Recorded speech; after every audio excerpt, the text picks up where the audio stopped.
जी अस्सलाम वालेकुम। ये अवामी विलास 2 के अंदर एक ग्राउंड फ्लोर का फ्लैट है। इसका आप गार्डन एरिया देख सकते हैं।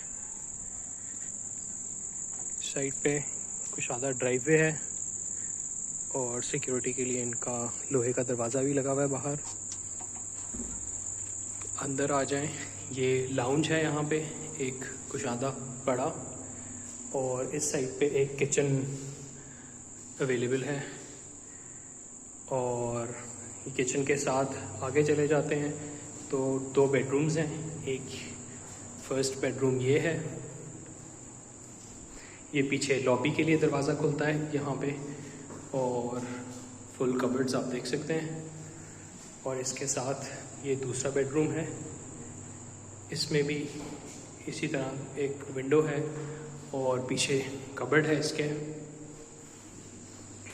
और लास्टली यहाँ पे एक वॉशरूम है इसके साथ स्पेशियस। ये 3 मरला के अवामी विलास 3 स्ट्रीट व्यू की भी आपको एक दफ़ा दोबारा दिखा देते हैं। Driveway and spacious street.